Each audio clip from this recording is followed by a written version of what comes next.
Hey everybody, welcome to episode 62 of the Fiberista Files. Today is Tuesday, January 10th. This is going to be a quick episode, everybody, hopefully, because it's 7:45 already at night and I've got a lot of stuff to do today on my to-do list that I haven't even touched. So, let's be quick, shall we? Week in review.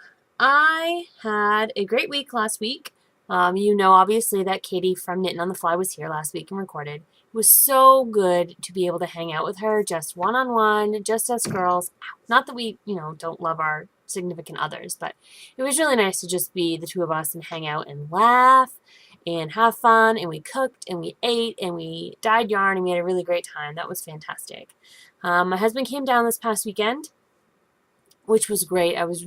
Last week was a rough week as far as he and I being apart. For some reason, I don't know if it was because it was the first week back after break or what, but it was a long, stressful week. And so it just felt so good to see him. It was wonderful to just be able to just hug somebody. Like, I don't think I realize how much I hug him, except when I'm down here and I can't. Like, some days that's all I want. Like, I just want a hug. And so it was really nice to sort of have him at my disposal for a couple of days. And it was really good and relaxing. We went out on Saturday. We stayed in on Sunday. It was nice. Saturday we did go to our local yarn store, and of course I forgot my goodies for grabby hands that I got there over there. So in a minute I'll pause this and come back. I love our yarn store. The owner is fantastic. Remember us every time we go in. Really has everything. I mean, everything you could want. It's a really great yarn store, and it's got other crafts and stuff too. So when I'm feeling polycraftual, I can go there as well. My husband had given me a $25 gift card for Christmas, so I went and spent it. And I only went over by about $5, which for me was really great. So yeah. Finals week is next week at school. That's a pretty stressful time. I learned today that I need to have my finals written up and passed into the office by Thursday, which is not anything I've ever done. I'm not really sure why they have us do that. So that's what tomorrow night we'll be doing. Instead of podcasting, which I would normally do on Wednesday, I'll be writing up finals. So that's no fun, but that's life. I'm lucky to have a job, as my grandmother would say, so I'm going to try and bite that bullet and deal. All right. Knitting. I'm still on that finishing kick that's in my head. In fact, I don't know if you'll be able to see that. I think the glare is going to be too bad, but I'm going to move you. So close your eyes if you're dizzy, easily dizzy.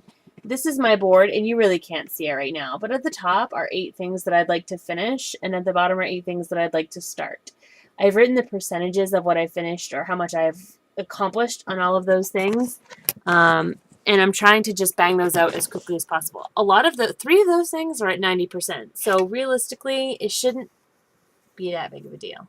Kind of is a big deal. I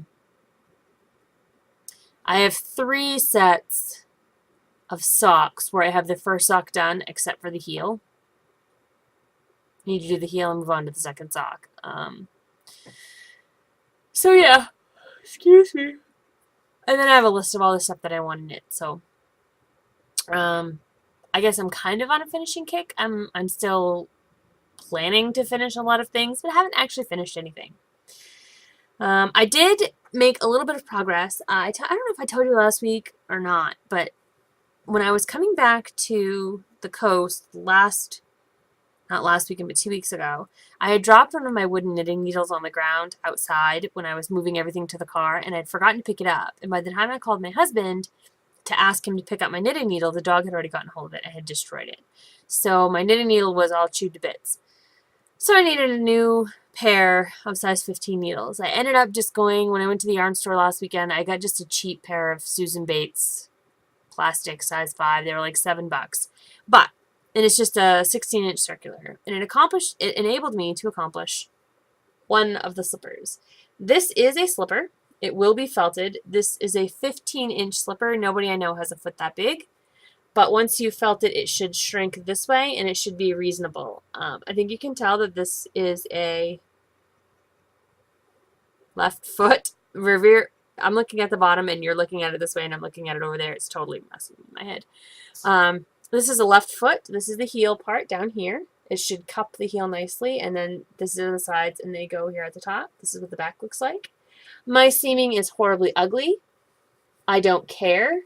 It doesn't matter because it's going to be felted. It looks a little bit better on the inside, but not a whole lot. And I know there's a ridge there, but there's seams and everything, and I don't know if she'll even notice it. So we'll see. I did my best, I guess. I still have the flap to put over on there, but the flap is felted separately and then stitched on after. So there's that. I have all the pieces for the second one done. I have both flaps done. I just need to seam the second slipper and then take it home this weekend and felt it. So fingers crossed that will be a finished object next week. I cast off the first of the stripy socks that I was working on last week. This is the stripy sock. Here's the heel here in between colors, in between the yellow and the dark and the charcoal. Obviously, it's not going to be a very tall sock. If this is where the heel is, this will be the leg. There's very little ribbing on here. I just did that color of the yellow because I'm anal retentive and I have to. Like, that's just what I have to do. I stopped increasing after the yellow and yeah. So whatever, it doesn't have a whole lot of ribbing. It should be fine. It's only, I think, 54 stitches around, so it's pretty snug anyway. And I think instead of doing this in yellow, the heel in yellow, since there's yellow here, I'm going to do it in the lighter charcoal color. And it should also go into the charcoal. So I'm going to do the lighter gray that's touching these two colors, and then I'll end with the charcoal. And I separated out a little ball for that, so that when I start the second sock, you'll see it starts with the yellow again. So I don't have obsessive compulsive disorder, but I definitely have tendencies, and stripy socks to me should match. So there's that. That's it. That's all I've knit. Sorry.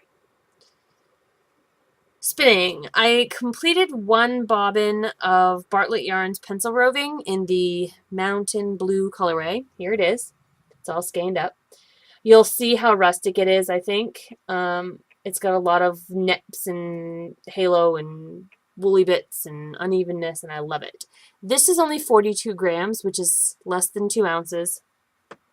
And it is 188 yards, so I am in good shape for getting well over 400 yards with this stuff. I should be getting way more than that, but I don't even remember how much the original had. So it is very thin. It's the way it sets is about, under no tension is about a light fingering weight, and then under tension is closer to a heavy lace weight. So that's what it looks like. I don't know if I can get that to focus or not. Come on, you. No. We're going to focus on a hand instead. Come on. Focus. Anyways, that's what it looks like. There's very little, oh, there it goes. There's very little ply definition. You really can't see the two individual plies, and I'm okay with that. I knew it was going to be a rustic wool. I knew it was going to be fuzzy. It bloomed quite a bit when, I mean, see how squishy it is. Just super squishy. It bloomed quite a bit when I soaked it, and that's what I wanted it to do. So I'm happy with it.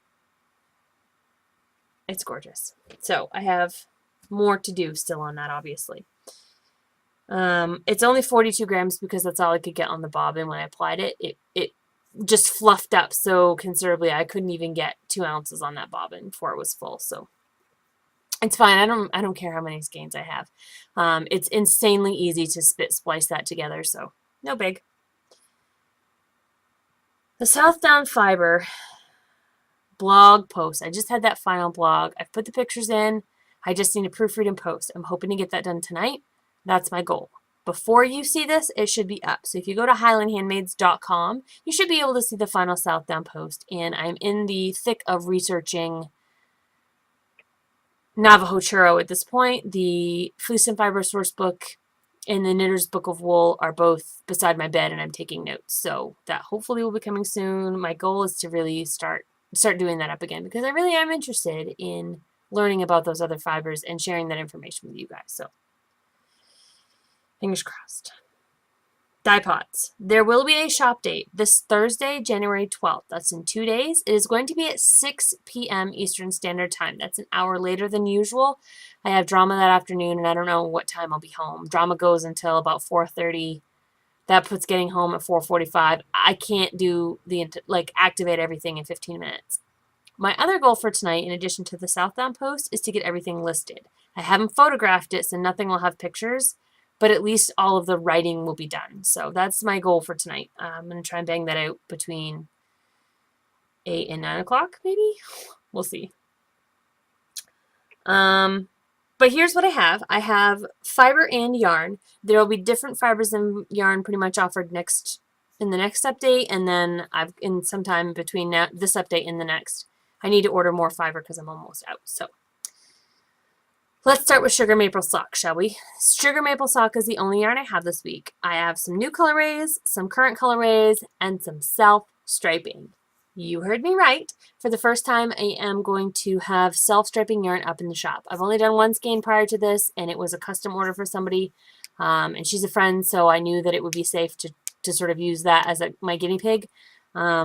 But when Jet Girl was here and Katie was here, we were skeining fools. She was a skeining fool. I let her do it.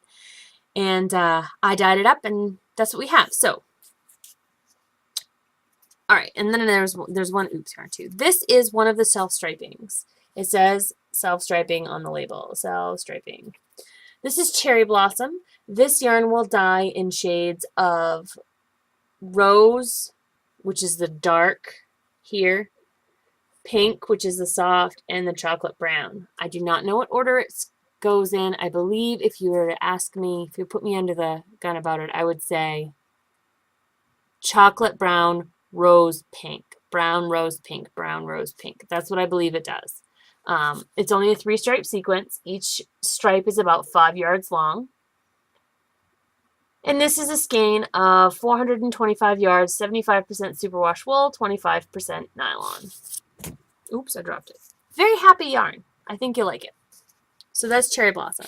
Now, while I was skeining, I did have a bit of a problem because my Crazy Monkey skein winder, which you can't see, but it's like right there in the picture. Let me see.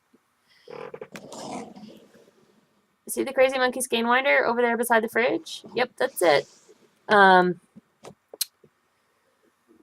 2 of the arms came loose on the Crazy Monkey, which is fine. They've got adjustable knobs, but I wasn't paying attention and I didn't check them. So they came loose, and I ended up with a skein that was significantly longer than the 2-yard skeins that I always do.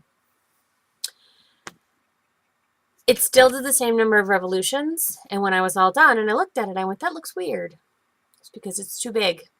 So instead of 107 grams, which they usually are, this skein is 122 grams. This is about 470 yards of Cherry Blossom. Same thing, there's the pink, the rose is under here, and here's the brown. Now, I'm offering this for the same price as my regular sock yarn, which is $20, because this is almost a 2.5-yard skein. I don't have anything that can wind it into a center pull ball. It won't fit on my Swift. It really doesn't fit on my skein winder unless I completely redo it. I don't know how to get it off. I don't know how to wind it into a ball. So I'm completely flummoxed by that. So if you've got like a husband or a friend who will sit out there and hold while you wind it into a regular ball, terrific. It's yours if you want it. This would be great for a hitchhiker or a chalette pattern that you need a little bit more than 450 yards for. It's about 470. And it will be at the same $20 price. So my mistake, I dyed it up. It's perfectly usable sock yarn. It's just kind of an unwieldy size. So there's that. All right, my husband was here, so we were able to, I use him for colorway inspiration quite a bit. I ask him, okay, what colorway haven't you seen in a while? What do you want me to dye? And one of the sets he had, ones he hadn't seen in a while, was actually a colorway that he invented. It's called Borrego Grande, which means big sheep. He calls it big ass sheep. Sorry for the language, but that's what he calls it. It is done in cream, silver, tan, a darker charcoal, and there are a little bit of black flecks going on in there, little black spots. Very light, very neutral. Somebody just honked their horn, I don't know. very light, fluffy, sort of smooth yarn. This is what it looks like unreskeined, and I'll warn you that it does look much darker, but when this is closer to how it will look when it's knit up. There's the ties from where I tied it. I'm sorry, I'll tuck those in when I take the pictures, but it's the silvery gray, the light brown. You'll see there are areas that are lighter from where the colors change, and then there's actually here in the middle what's supposed to be an undyed section, but is really just super light tan and gray, and then more gray, and then more brown. So, yep, Borrego Grande, big ass sheep. There's that one. I have no place to put all of this stuff. I have my desk drawer open and everything's dumped in there. The next one is a colorway that he chose. I give him my color cards and I say pick something. And a lot of the times he'll actually come up with like a CD cover or a book cover and say, I like these colors. But this time he picked individual colors. He said, I like this one, and that one. I need to just learn to trust him. I didn't know what I would think of it when I did it, but then once I reskeined it, magic happened just like it always does, and I love it. So this is called Rare Breed. Because the colors are very natural wool-like, and also because my husband picked it, and I think he's a rare breed himself. So here's Rare Breed. It starts out with a black, fades into, let's see that, a brown, a nice medium brown right here. And then it goes into, sorry, that's my heater, goes into a gray. So here you see it. Doesn't look anything too fantastic, but watch what happens when you reskein it. Look at that. Is that not a lovely skein of yarn? I just love this. I love this colorway. I love the way the colors interact with each other. I love how the warm brown really warms that up quite a bit. It's not going to focus for you. I just need to get closer, apparently. And that looks white, but it's actually a light gray, silvery color. So this is Rare Breed, and it's the same base as Sugar Maple Sock. Now, I do have one other self-striping skein of yarn, and it looks, I didn't skein it up very tightly, so it looks a little wonky, but what can you do? This is Heather's Dilemma. This is a skein of self-striping sock yarn. It is done in shades of sort of a greenish aged brass, a maroon, and a sort of federal blue. So here's Heather's Dilemma, and if I recall, I think it goes bronze, maroon, blue, but don't quote me on that. It could be something else. I cannot remember the order of the colors. Next time, I learn every time I do a self-striping skein, and I will write it down next time. So that's Heather's Dilemma, also in the Sugar Maple Sock. So that's the yarn that oh, nope, I have one more yarn coming. It does not have a label on it yet because it just got off the dryer. This is Clementine. This is a bright orange colorway. Usually I reskein this because the orange chunks can be a little off-putting, but it is a nearly fluorescent orange skein of sock yarn. Be good for the hunters in your life or anybody who likes really bright. It's less cream and pumpkin than it you see here, and more like fiery orange. I just have one of these. The self-stripings, I have one of each. Borrego Grande and Rare Breed, I have 3 of each. And that one wonky giant skein, I just have the one. And this, I just have the one. This actually, I had to do one for a customer for a custom dye job, and I just did another one because why not? Okay, fiber. I have some more cordial this week. You should have seen Roses for Lisa and Old Appliances already. I have one of these. I have 3 of these. You've already seen those.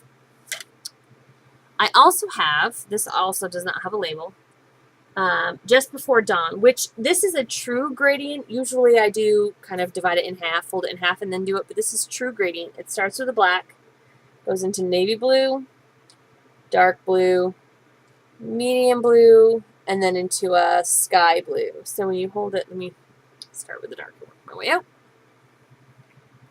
This is what it looks like, the gradient. Just Before Dawn. I have 3 of these.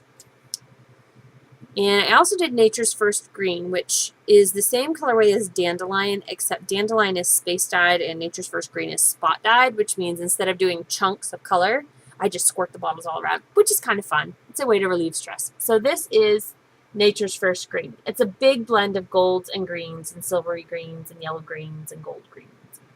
You can see that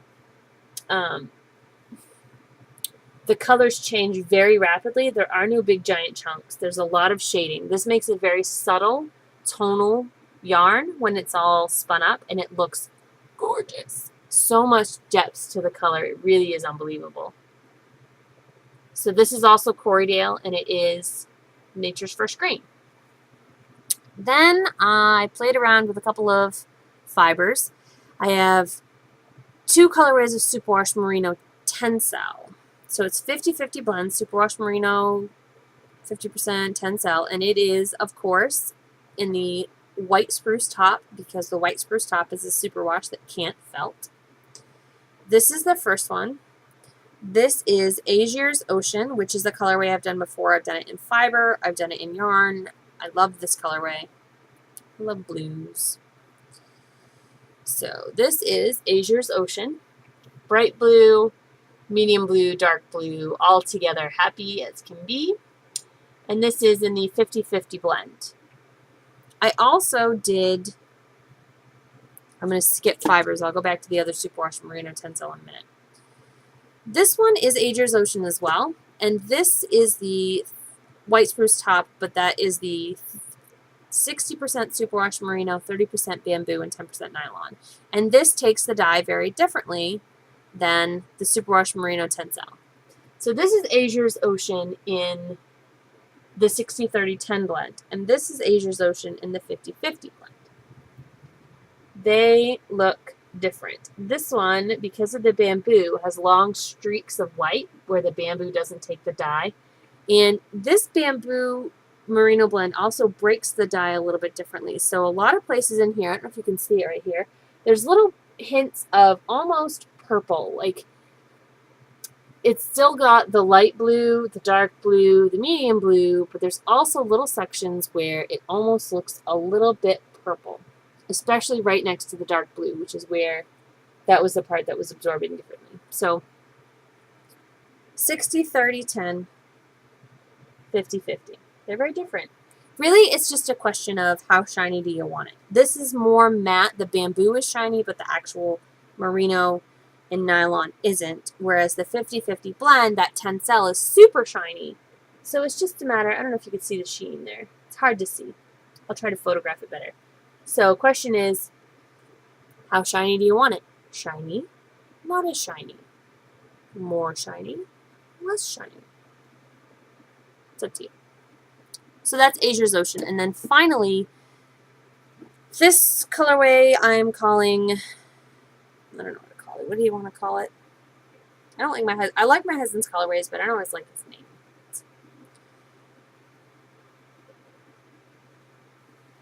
I'm going to call this one the Chosen One. He wanted to call it Hero, but I'm calling it Chosen One.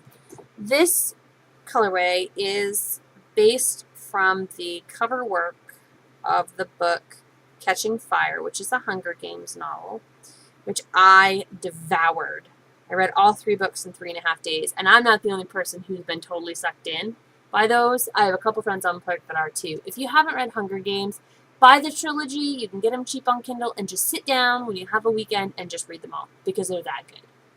So this is reminiscent of the cover of Hunger Games, and the second one, which is Catching Fire. So I'm calling this colorway the Chosen One, because she is Katniss, the main character, is selected to be in the Hunger Games. And this is the 50-50 Superwash Merino Tencel blend. You can kind of see the shine there. It's a lot of shades of maroon and brick red and mahogany and kind of a brownish red, a little bit of cream, a whole selection. So, excuse me? Excuse me. That's what's going into the shop update this week. If I manage to get time, and I don't know if I will or not, where I have to write those finals, I still owe you guys like a dozen skeins of hand spun that I told you weeks ago I was going to list, and I just haven't yet. I have to have the yarn tags physically in front of me because they're all different yardage and weights and fibers and everything. So I haven't done that yet, and I need to, and I'm working on it, but it's slow going. All right. This was supposed to be a quick episode. Growth. I put here yesterday that I was going to try to go to Knittin' in the Mitten. I just got notified earlier that I'm in. My name was selected off the waiting list. I am officially going to go to Knittin' in the Mitten retreat. This is all contingent upon the idea that I get the time off of work. Teachers, in Maine at least, do not get vacation. I can't ever just say, hey, I want this week off. I get told, there's no school this week, you're off. This is during a week that we do have school. It's the weekend before Veterans Day. So I think I have 2 personal days that I can take for whatever reason. So I'm going to have to burn my 2 personal days, I think, for Knittin' in the Mitten. But to my opinion, it's worth it. There are a ton of awesome people going, and I can't wait to go. It's not until November. So you're not going to hear me talk about it a whole lot. I'm really not. But I was very excited to go in. There's so many people going, and I really hemmed and hawed about, do I really need to go to a second retreat? I'm already going to SSK. You know, back and forth. Should I really spend the money? But you know what? There's a ton of people going that I want to hang out with. Mommy Needs Yarn, Diane from Knittables, Tina from Knitting Blooms, obviously Katie from Knitting on the Fly, Coggy, who's putting it on from the High Fiber Diet podcast. There are more. I know there are more, but there's just so many people I want to hang out with that I was like, you know what? Life is short. Things could be so different in a year or 2, or who knows what's going to happen. So if I know I want to go and I have plenty of time to raise the money, why not just go? So I talked to my husband, and he offered to buy my plane ticket for my birthday. If things go well, who knows? Of course, a lot can happen between now and then. I'll be heading out with Jet Girl 13. Hopefully she won't puke on me. And I'm looking forward to it. I really am. I hope it's going to be a fun time. A really fun time. I want my sides to hurt so bad when I come back from laughing that I can't walk. That's the goal. So that's growth. It's not really business growth. It's more personal growth, but it all comes back to the knitting. Processes. Okay. So far, my files for 2012 look like this. Receipt from Shirley's Yarn. Invoice from Cushing Dyes. This is it.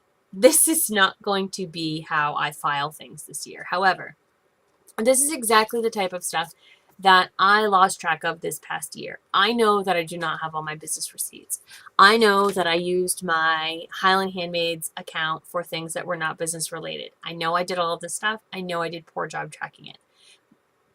I'm tweaking old systems and putting in new ones so that I have systems in place for recording every penny I spend through Highland Handmades. That's the goal.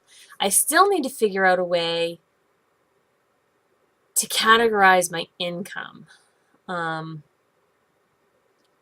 My accounting software outright does not talk to my bank, so as soon as I transfer the money out of PayPal and into my bank, they have no idea what happens to it. So it's kind of using 2 systems for the same thing, and that's frustrating. So I might do 2 transfers out now instead of 1, like transfer a certain amount out from PayPal that goes to taxes, like income tax, and a certain amount out that I'm labeling as payroll, and then a certain amount out that's business money. So I may have to do more than 1 transfer. It's not ideal. PayPal's kind of a pain, but I don't know any other way to do it. So we'll see. I'm still tweaking systems. If you have any good processes about bookkeeping that you want to share, feel free. Go to the Highland Handmades Ravelry group or comment here on the blog, thefibristafiles.com for those of you who are watching on iTunes. And let me know what you do. How do you keep it all separate? I've not had my taxes done yet. That probably won't be until late February, so we'll see then how well or how poor I did in record keeping.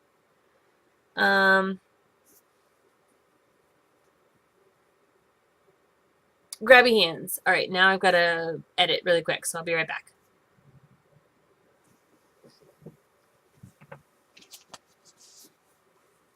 Okay. Okay, I'm back. I went to Shirley's Yarn and Crafts, which is my local yarn store down here on the coast. They're in Hancock. And my husband got me a gift certificate. So we must have spent an hour in there. My poor dog was in the car. He was so bored.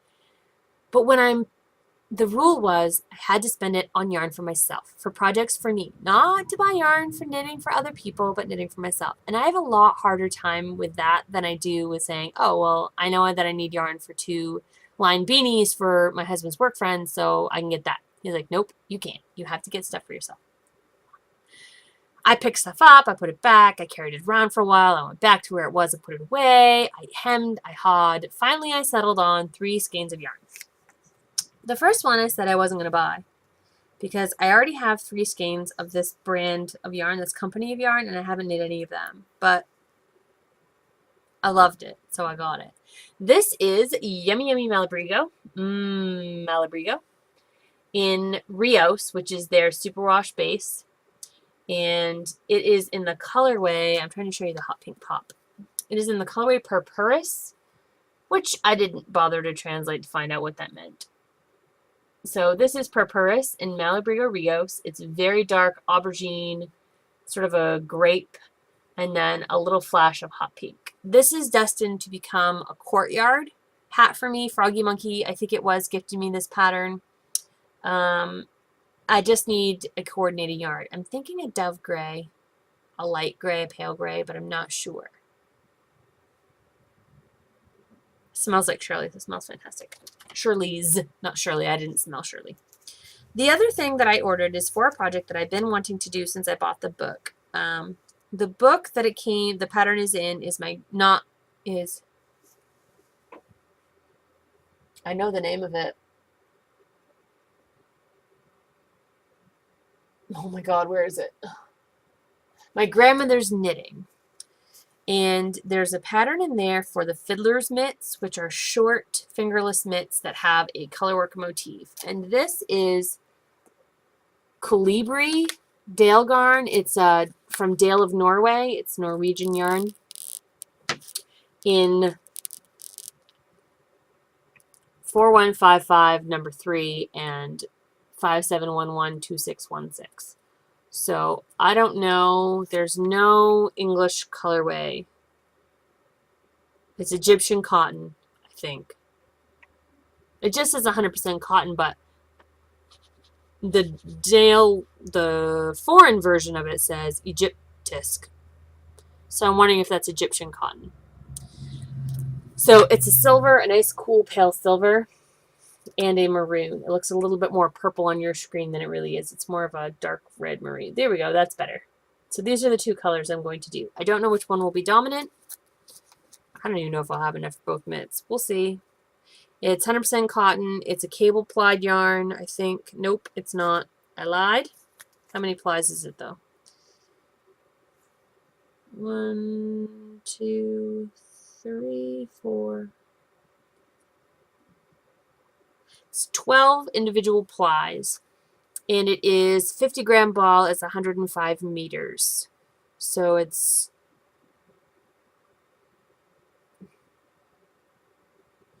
on US on 2.5 millimeter needles. There's 3.5 to 4 stitches per inch, if I read that correctly. Like I said, it's foreign. It's not in English, so. Colibri. So I got 2 of these, and the Malabrigo Rios, and the size 15 knitting needles for 30 bucks. That is not bad. All right, so it's 34 minutes in. That's a decent sized episode, I think, guys. Thank you very much for your patience. Thanks for putting up with the hilarity of last week's episode. I know that it was a little bit more explicit than usual. That's what happens when you get Kitty and me in a room. Wait till you see some of the retreat videos we're going to have. And at SSK, I'm rooming with Steven of Dramatic Knits. It's going to be crazy. Oh, one thing I forgot. I received the most lovely, generous, wonderful gift in the entire great big fat world. And I am the luckiest knitter, podcaster, whatever, around. I received a lovely, totally unexpected gift in the mail, and I didn't get it when it first came in the mail in the middle of last week, and I didn't get it until my husband came down. because it went to my house in the mountains. But this is the card. It's 3 knitters, and you can see how their needles are tucked into their yarn, and they're like banditos, but they're knitting banditos. It's a pretty cool card. I love it. And it says, swatches? We don't need no stinking swatches, which is totally my mentality. I do not have permission to say who this came from, but it's a very generous person on Ravelry who said, your video cast is something I watch every week and I've really enjoyed. You give so much of yourself and your fiber and yarn is fabulous. Please accept this hand-spun yarn I made as a token of my appreciation. Hope your holiday was wonderful and restful and have a great new year. Thank you. So she didn't just send me the card, which would have been more than enough by itself. This woman sent me a skein of hand-spun yarn. This colorway may be recognizable because this is the Haunted Vineyard colorway that Cloud Lover is doing for the Knit Girl Salcal.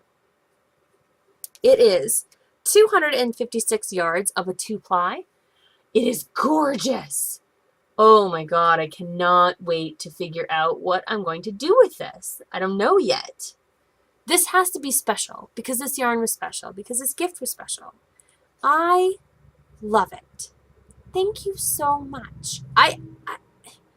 My husband told me one day we video chat at night, and he said, you got a package today. And I said, first, I swear to God I didn't buy anything. And second, who would be sending me a package? It was just somebody who loved me and who wanted me to have lovely things. And I just can't even, I don't have words. Words are my business. I'm an English teacher, but I don't have words. So this is going to go in my fiber cubbies in a special place until I have exactly the right project for it. So I'm very humbled. I have the best job in the world. And I get to work with the best people in the world, and nothing is more close to my heart than sharing all that I have with you guys. So before I get emotional like Katie from Knitting on the Fly, yeah, I'm looking at you, Katie, Miss Emotional. I'm going to go. So don't forget, shop update next Thursday, 6 p.m. Eastern Standard Time, January 12th. And until next week, have a great week, guys. Happy spinning and knitting, and thanks for tuning in.